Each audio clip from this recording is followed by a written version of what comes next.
Hey there, you're tuning in to LowKey by Oaky, our easygoing sessions for hotel professionals where we chat about industry trends, issues, and solutions. Ladies and gentlemen, warm welcome to another super exciting episode of LowKey by Oaky. Joined with us today is a really fantastic human being, one of Oaky's first customers and a guy who I'm really proud to nowadays call my friend. We talk about all kinds of things nowadays. And we were talking about exciting topics here at with regards to LowKey. And we wanted to really understand what is it like from a hotel owner that have already like an amazing product, but that want to take what you can call a classical luxury and hospitality and drive that forward using technology. So on that note, I'm extremely excited to have Lucas Schopman from Hotel Ambassade with us today. Welcome, Lucas. Thank you very much. Happy to be here. And Schopman, I just learned, means spade man. Spade man, yeah, that's it. Very cool. Hey, Lucas, I think your answer to this question will be extra special because you are born into hospitality. And you are part of this incredible hotel, which I would love to talk a little bit more about later. But as a son being brought into hospitality in such a special way, what does hospitality mean to you? Good question.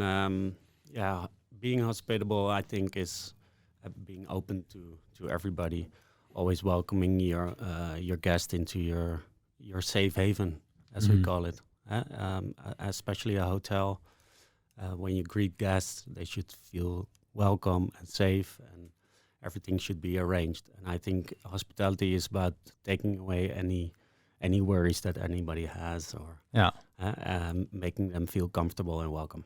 When you're at Ambassade, you don't have any deadlines as a guest. No, that's it. That's it. It should really feel like the cliche home away from home. Yeah, beautiful. I have stayed with Ambassade many times. When I have my family over, I try to have them stay at Ambassade. Yeah. I've had incredible experiences there. Could you maybe share with our listeners? It's such a unique property. Explain, what it's like and what's special about it. Yeah, we are a boutique hotel.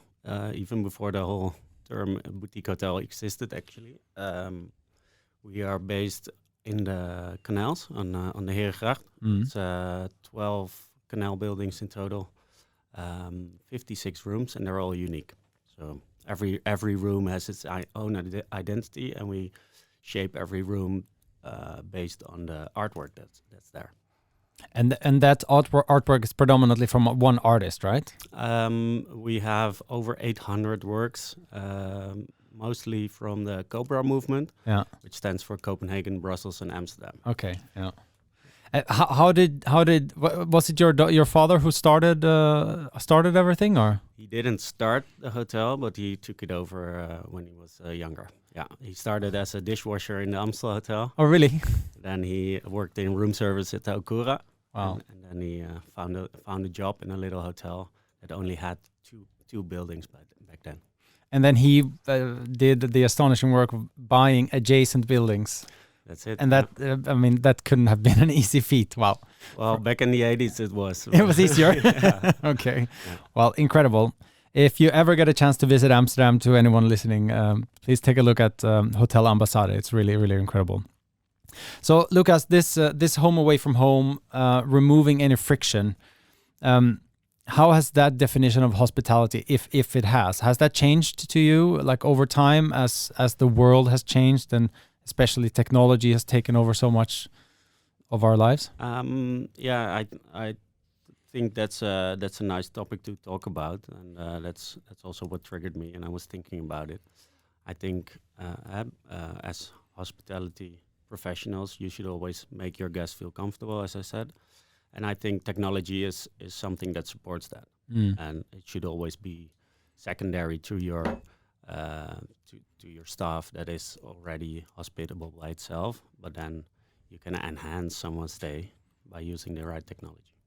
And when you choose technology for Ambassade, how do you choose first and foremost this will enhance the guest experience, or do you choose based on operations, or like what's your driver for what you choose normally? For me, there's three important things. If it improves the quality of the hotel in general, And what do you mean by quality? So if we can perform better, if we have more insights, if we can upgrade security, all kinds of these things that are connected to technology or safety in general.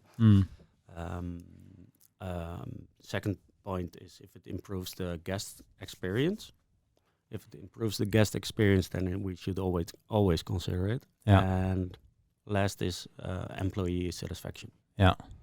That's super interesting. The especially employee satisfaction. Like today, we unfortunately since COVID have had a just rampage of people leaving our industry. Yeah. Every hotel that we speak to have an issue somewhat compared to before. Even if they still have solid teams, it's more difficult with staff retention and keeping talent. When you implement technology, how do you think about change management?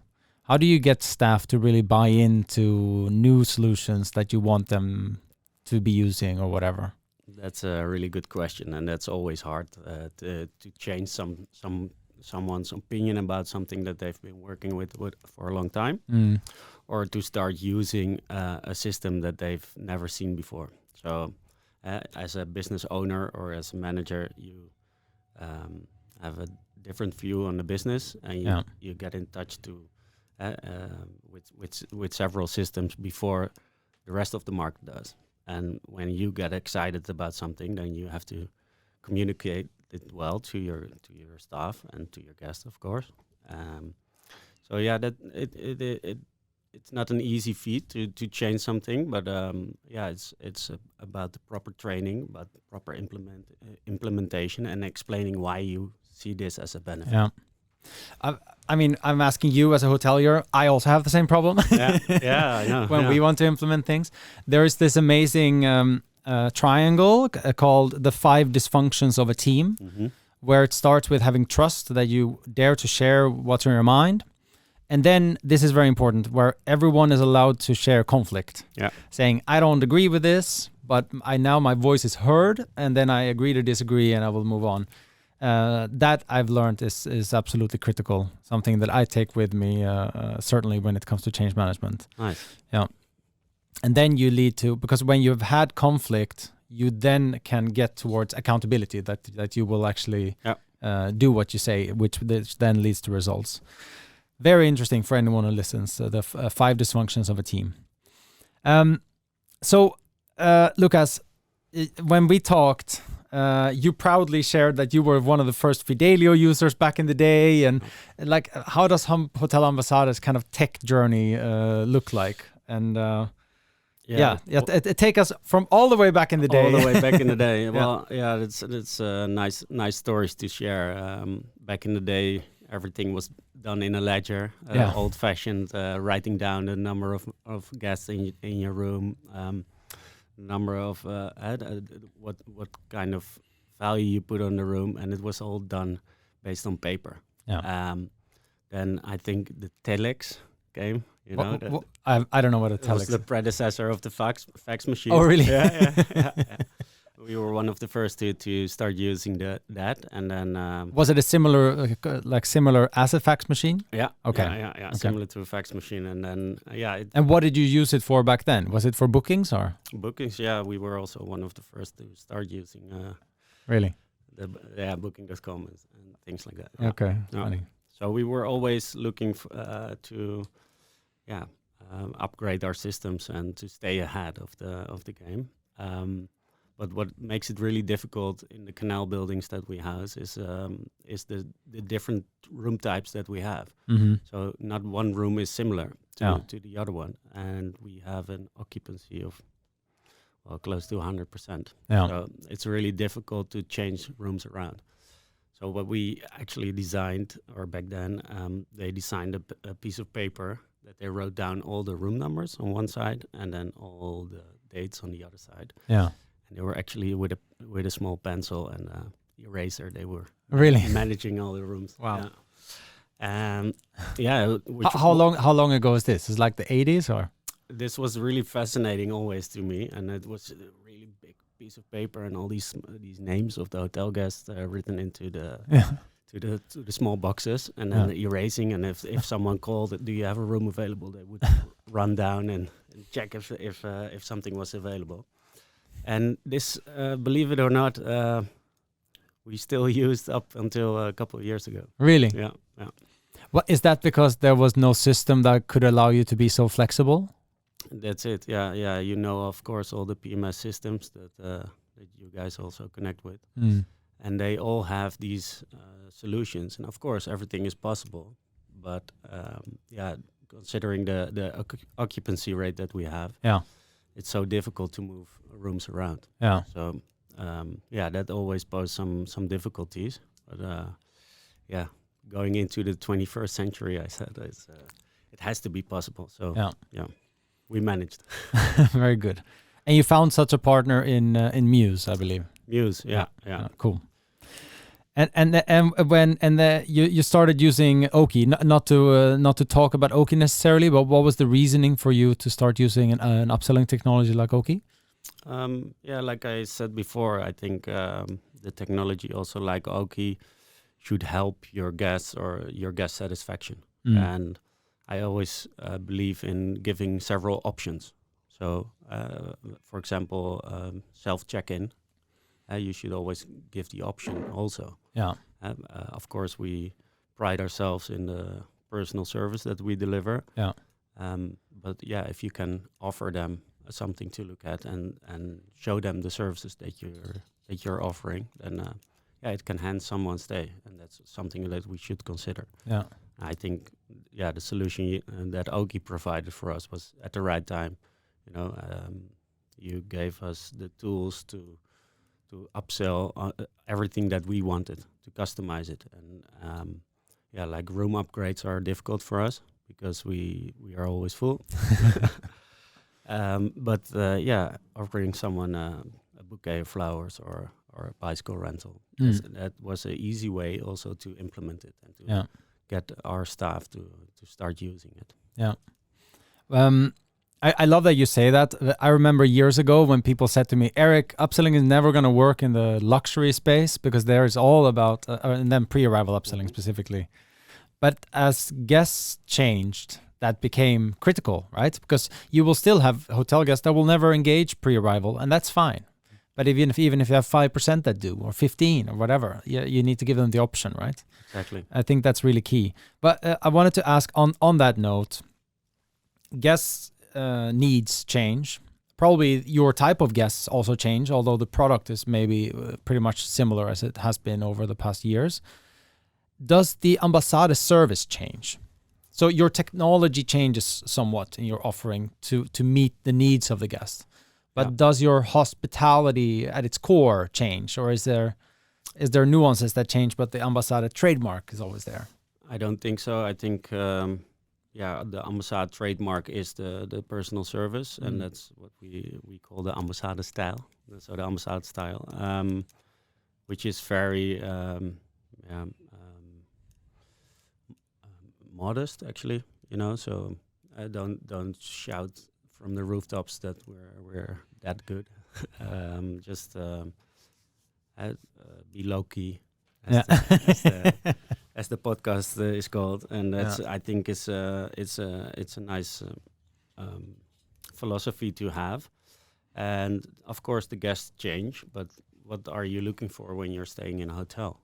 You want to feel comfortable. You want to do not worry about anything, especially if you pay the premium prices that we are asking. And then again, the technology is serving the guest experience. So if we can give them options even when they're not considering these options, I think that's also a nice part about Oaky. You know, if I go somewhere for a romantic weekend and then I get offered, hey, you want to have some flowers in the room? So, hey, that's a great idea. I didn't think of it.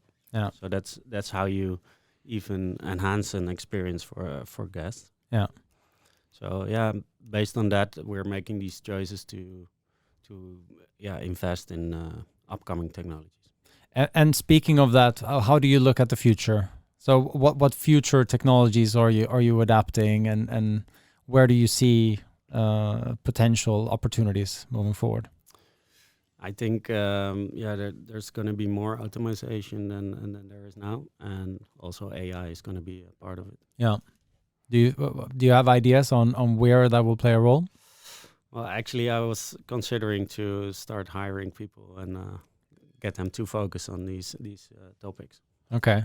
Also to get to stay ahead. Yeah. And what would you then? Do you have concrete use cases in mind? What you think are today cumbersome that you would like to fix, or?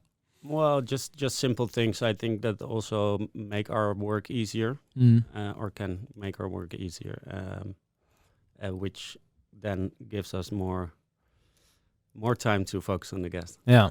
And a simple example, and I think everybody knows this, but you've got ChatGPT, for example.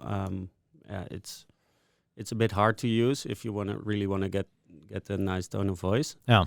But I think this can really work in your favor. And now I've seen they've also added Canva into the ChatGPT. So things like that is gonna help the marketing departments a lot. Yeah, for sure. And your idea is then hire people that bring in that culture and know-how to your team, basically. Yeah, smart. And also start researching it. Yeah, what are best practices? Yeah, where can we focus on? Because I think that's also something that for the hotel branch in general, we're quite traditional, and we should start looking ahead. Yeah. For those listening, Lucas is by far my most entrepreneurial friend. He has like 10 business ideas every time we meet.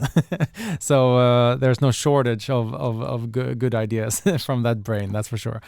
I love it myself. I was very proud. I wrote my idea about the future of upselling. Then I uploaded it in ChatGPT, and then out came an article. And I thought, oh, that sounds amazing. Then I showed it to our copywriter, and she's like, Erik, it looks like a robot wrote this. Yeah. So then we had it, and I changed it, made it into more my tone of voice. For sure, you can't rely on it as for face value, but once you get creative and learn how to manage it, it's incredibly powerful. Very, very exciting. What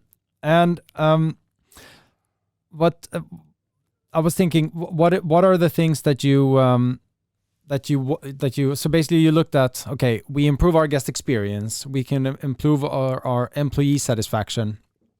What are some other unexpected benefits that you've had when implementing technology, or you think that you will have? I think the rooms, for example, are getting smarter. You can manage your property much easier.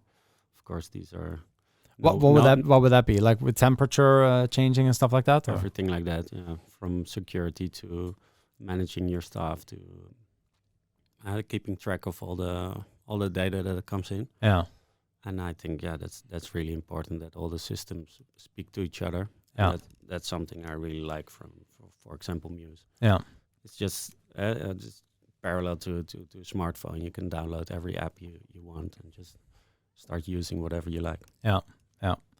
That's so key. We had a guest on the previous episode, Modi, who is like a director of IT for 4 Seasons for 10 years and stuff. And he also talked, it's a bit different when you lead such a huge chain, but he said the biggest challenge in the industry is that no system is talking to anything else practically. Yeah. And I think there's still so many challenges ahead.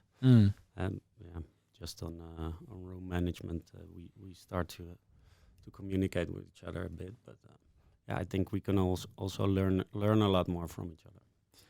So Lucas, having implemented a lot of new tech and being a first, what we at Oaky call an innovator, like on the technology life cycle, you have innovator, early adopter, then you have a chasm, and then you have early majority. And you are always an innovator. That means you care about doing what no one else is doing. You're okay with that. There are some things that don't work as long as you have a vision that they get fixed. I mean, I don't know. I'm putting words into your mouth. Well, I wanted to comment on that because we do want to stay ahead, and I'm always looking for new opportunities, but I am always considering the guest. And sometimes these technologies make the life easier for our staff, which should never be the primary focus. Okay. You know, if it's of course a happy staff is key, but sometimes it costs it saves us time. But then I'm asking, okay, but what are we going to use that time for? Yeah. You know, so it should always enhance the guest experience. Yeah, beautiful. And if it's just something that makes our life easier, then it's something that we really have to look at. Yeah. For example, a chatbot on your website. You know, it's an option. It's a really simple technology, and it's easy to use and easy to implement, but it takes away from the personal experience that you have. Yeah. Probably is that mindset that has given you number 1 on TripAdvisor many times, I would imagine. My words, not yours. Yeah, exactly. we stay humble. Exactly. It's okay to be humble and still be proud, at least when you talk to me. Hey. Yeah, I think that's also sharing our inside story. I think, just keep on focusing on that personal service. Yeah. You know, when you're working in a hotel, you should radiate that passion and take the time for your guests. I think that's always well deserved, and that's what you read in our reviews. Yeah. I saw a show, Simon Sinek on Instagram. He had this story about great companies. They don't worry about beating the competition all the time. It's about outlasting the competition. And you can only really do that by looking inwards. Exactly. How can we become better than we were last week? Better product, better service, better team. I thought that was beautiful. Yeah, I always use the phrase, it's a marathon, not a sprint. Yeah, exactly. Yeah, and our job is to look ahead. What are we doing in 5 years? In 10 years? Yeah. So, Lucas, having gone through this many times, if you were to talk about young Lucas, what advice would you give him in terms of implementing new technology and how to think about these things? Do it faster. Yeah. Okay. Yeah. Now, another great example, I think, of a great system is Annoncé in the kitchen. Mm-hmm. What does that do? It's digitalizing your tickets actually for the chef. Okay. So we're now working off screens, so you're saving on paper costs and whatever, but you've got all the data from your cash register, or it's communicating. So that's a great innovation. I think all the top restaurants are using it by now. Yeah, but it's not cheap to use, but it's such a nice system. So that's something I can really recommend, and that's something I would have done earlier. Yeah. Okay. Yeah. Cool. Lucas, thank you so much for sharing all of this cool information with us.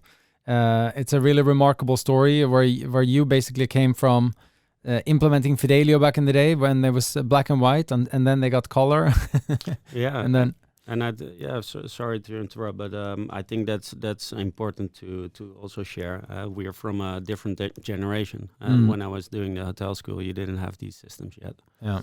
And I think that's why it's also important to give the younger staff members the opportunity to develop their ideas and also to have a say in where to go. Yeah. And how do you do that? Hiring young people and then asking them what kind of technology and things they look for. Interesting. And how do you think of the future? What does the future guest of Ambassade look like compared to what it does today? Yeah, that's also something I think. If you look even at our parents at their age, then you wouldn't imagine them using these systems, while they are. Yeah, you know, they're on their phones all the time, even more than we are probably. Yeah.